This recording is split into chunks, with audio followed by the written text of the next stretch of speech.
Alright, so we just got done watching Young Sheldon Season 1, Episode 17. Remember what this one's called yet? Something about bullying, I imagine. We'll also be at least briefly discussing, I think, 2010's Odd Future Wolfgang Kill 'Em All mixtape Radicals, in which the Odd Future cast and crew rap over popular beats by other artists, such as Lemonade by Gucci Mane, famously known as Orange Juice, featuring Earl Sweatshirt and Tyler, the Creator. The American flag on it. Which was the introduction to Gucci Mane to many people my age through the excellence that is the Lemonade beat. So this episode basically focuses around Sheldon sort of acknowledging himself, at least in his given circumstance, as being prey and not being the prayer. Young Sheldon sees himself as being the victim of predators and has sort of began beelining his way off of the bus home as fast as he can to avoid harassment from other folks. But what Sheldon should have been doing is getting strapped the fuck up. So this is about predators and Sheldon being bullied, and basically it's this is a pro-gun episode. Oh, this is definitely this episode was sponsored by the NRA. Yeah, no question. No, that's stupid. That's stupid. We're not going there. No. Talked enough about politics already. Let me learn how to. How do I pop the clip out? So there's a little button by the trigger there. Again, this episode, much like the last episode, seemed a bit rushed. Full size. So basically, we find out Sheldon is being bullied by Chris, by a little girl, roughly his age and roughly his size, who for some reason has it out to get him.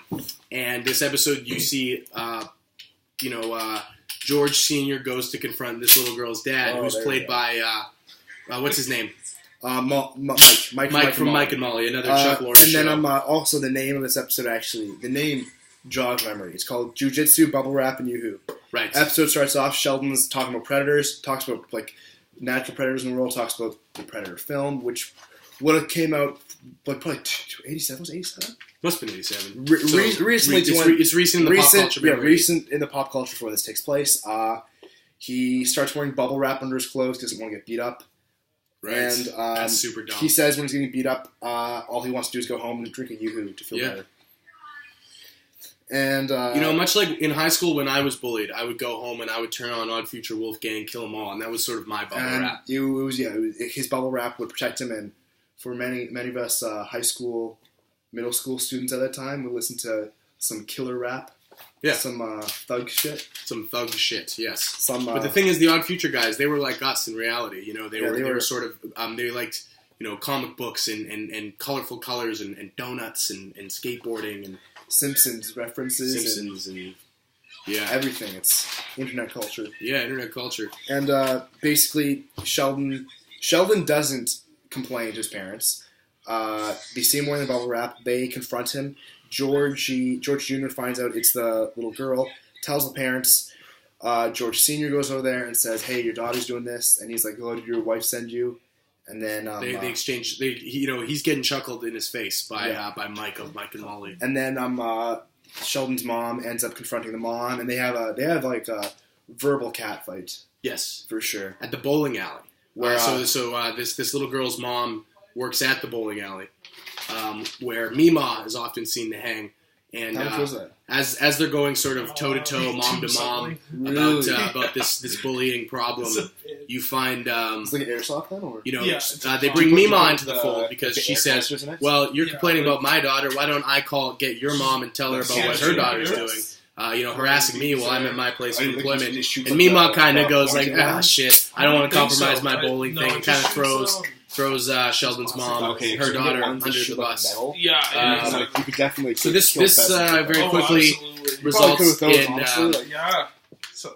Okay, well, simultaneously while this is happening, is that Dragon Impact? You find Sheldon gets his sister Missy to go confront this girl who's of the same age, and she ends up befriending them and sort of dressing up this family's son in some sort of clownish drag, and they have a lot of fun and have a tea party and all that, and she doesn't accomplish what she says she solved it.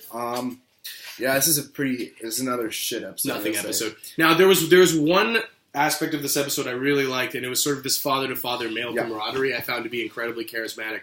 So upon the reverse confrontation between George Senior Mike, and, we'll call and Mike of Mike and Molly, you found they sort of were like, hey, the tables have turned. Now I'm the one laughing in your face. And now you're the one whose wife sent you here. Yeah, and so they kind of find a commonality between one another and realize they're like, you know what, let's not do this here, and let's really just not speak on behalf of our wives. Let's speak candidly with one another, man to man. And they go out to Mike's coop in the backyard. Secret chicken coop. Because coop cave. Great joke. This was a great joke. So the reason that he has the chickens in the coop in this little shack. The only reason they have chickens because his wife is deathly afraid of chickens, so he can get some. So he can have a little alone time where he can crack a beer and watch the game. He's got a little TV. He even said he had a little hideaway cubby where he could hide under the floorboards and all that. And I thought that the whole the only reason I got this because my wife dead afraid of chickens was pretty damn funny. That was some good writing. And then there was a good joke from George Senior saying, "I'm a football coach. To me, this smells like petunias." Yeah, he's complaining that about was funny. Complaining about the bad smell. This was actually a funnier episode. No, actually, I will say this reminded me that this is supposed to be a situation comedy. The scene in the bowling alley where Mary is her name, Mary Cooper, confronts the wife. It wasn't very funny, but it's one of the better scenes, I guess. Definitely, it was very. This was a parent oriented. This is a parent episode, which for sure. I think they should do more of those. Yeah, it helps flesh out that's wild. The family. Stick. That looks really real. It looks so fucking. I wonder if we're gonna get a gun episode in this, considering it takes place in Texas, 1989. Did you buy this, Chris? I did buy this. Mm-hmm. It does look real. I did a bit of research on it, and it is one of the best. It is, quote, like the Honda Civic of the Honda Civic of airsoft guns of the airsoft pistol series because it is so reliable. It is made with very similar parts. We're talking Sheldon though. Yeah, sorry. No. An Odd Future. Yeah. Right. So yeah, maybe if Sheldon grew up in the era of Odd Future, he would be able to find more solace in a role model like a Tyler the Creator type, That's wild. And not back down from confrontation, and find that owning your own character, your own flaws, and your own strengths perhaps is the greatest way. Sharing is caring.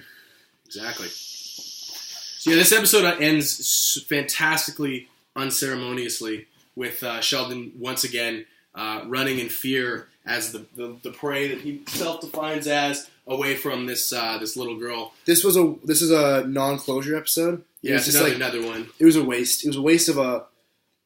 Nah, man. At the beginning, he's researching jiu-jitsu, which I thought was kind of neat, but that never went anywhere. Right, I forgot Tam, his friend. Tam was practicing. Telling him about Vietnamese martial arts. Yeah. I can't remember what it was called. But I forgot. It was this joke about him having a blue belt and how the blue belt is what came with the uniform that his mom bought him and all this stuff.